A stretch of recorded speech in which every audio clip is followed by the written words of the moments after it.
Count them out. The USC Trojans over under win total of 7.5 at FanDuel Sportsbook. Over minus 105, under minus 115. We got ourselves a nice even split. Tom, which side are you on? It's complicated.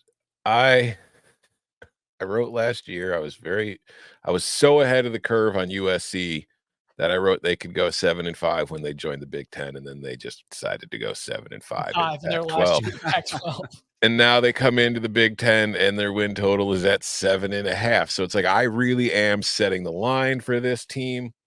And I think when you look at the schedule, it's easy to understand why the number is where it is. You start with LSU in Vegas. Your first Big Ten game is in Ann Arbor against the defending champs.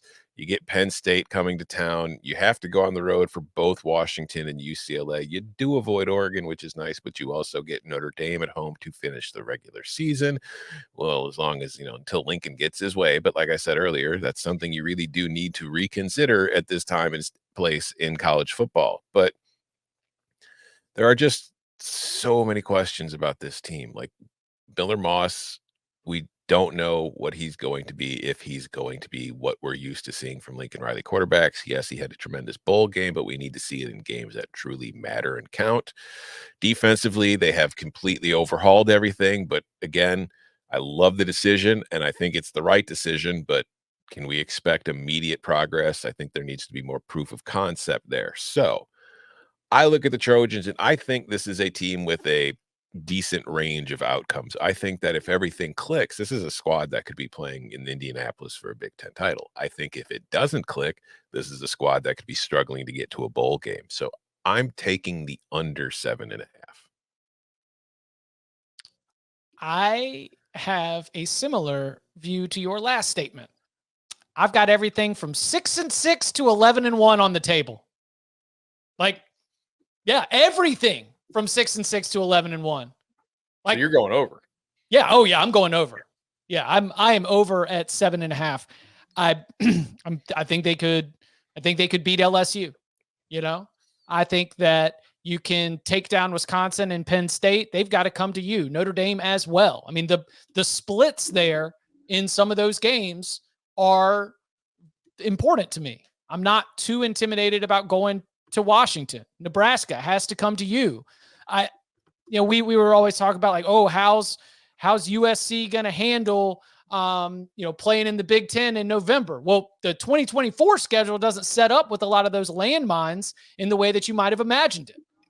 So if we're trying to test what they're going to look like in the snowy elements, well, they can come back next year. So it is a bet on Miller Moss being a hit. That is, like, I'm absolutely going to admit that. But I think that Lincoln Riley will be able to get enough out of this group. I think that they will be able to be improved enough defensively. And yeah, I'm over here. I think there's a 9-3 football team. I agree with Chip. This is 1-2 where we started off the show, and I think Tom said we've had thoughts all season long, like we don't want to change them. I feel like I've flipped a little bit on USC because even when we were doing the top 25 show on HQ, I think I was with Chip, and they were like, who do you think's overrated? And I'm like, USC at 23. Why do they deserve this spot? And I do think they have to earn it, but I think they will. But I think some of my personal opinion on USC was based on how last year felt like a failure with Caleb Williams coming back and then falling well short of expectations. But if you went back, like the only team I thought that they lost to that in Utah there were probably two games that they probably could have or should have won those games, Utah and UCLA in the rivalry game. And those teams weren't awful. But like losing to Notre Dame when Caleb Williams had his worst game in college, I don't think there was any shame in that. Losing to Washington by 10, I don't think there was shame in that. Losing to Oregon the way they did, when that, they lost to pretty good teams and they won the games they should have. And the defense was one of the worst in the country. Like, I feel like I can trust them to win the games they should. Like when I go do W's and write them down, I feel like I can trust them to do that. And I think the defense, again, we said this, I've said this on the record, is it's not the coaches, it's the personnel. I think the defense will be coached better. I think the personnel will be slightly better. So I think they'll be middle of the pack and defensively.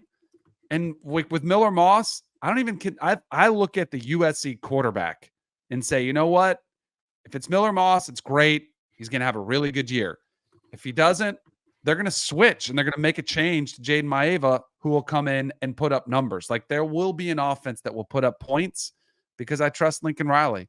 And also I look at the games like where I'm concerned are the games that maybe Miller Moss is overwhelmed, but I don't know if he's overwhelmed in the games that I put up dubs for him, you know? So I feel pretty confident in the over. I'm under here. But I will say something really positive about USC, or at least about the schedule. This was a bigger play for me earlier in the offseason than it is now, primarily because almost everybody on this schedule is worse now than they were a month ago. Oh, because of injuries or development or new information? Yeah. USC's schedule has gotten a lot easier over the last month. So, Michigan, nobody's really emerged as a standout quarterback. They still haven't named somebody. We'll see how that goes. But Wisconsin, definitely with some of the injury stuff there. Minnesota already with the back and the receiver, already dinged up. I was reading this morning, Ryan Burns thinks that some other backs are going to get carries in September. They played them in October 5th. So, what happens if that injury lasts one extra week? Penn State's not worse than I thought, basically. So that one doesn't really fit there. Maryland, but I mean, MJ Morris doesn't appear to be the guy for them. So I'm not real confident in Billy Edwards running out there. Rutgers, as we talked about with the linebacker injuries, I was already pretty down on Washington, obviously. Nebraska losing the left tackle, losing one of their better linebackers. UCLA, no change. And Notre Dame, losing a phenom left tackle and now having to likely start a true freshman. So I played some under 6.5, like plus 215 on this team earlier in the offseason because I thought the schedule was really that daunting. And I don't like USC's depth along the lines of scrimmage at all.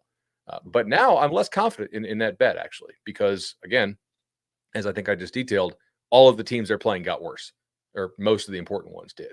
So, maybe LSU pushes them around the trenches on the opening night. That's very possible. And yet I still think they could go over this bet.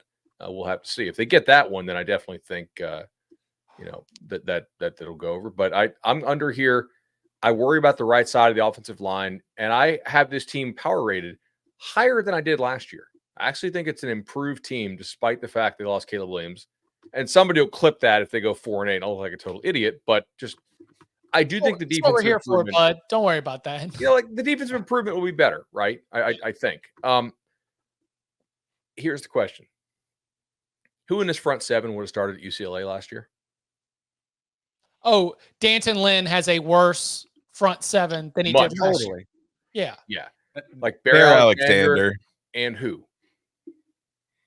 Bear Alexander.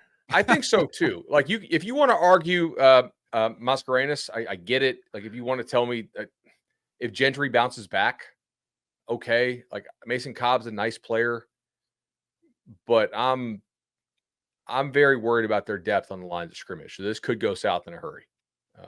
Give me the under. Maybe. I think they're very Auburnish, like 7-5, and my numbers is coming up a lot. Yep. How many games are gonna win this fall?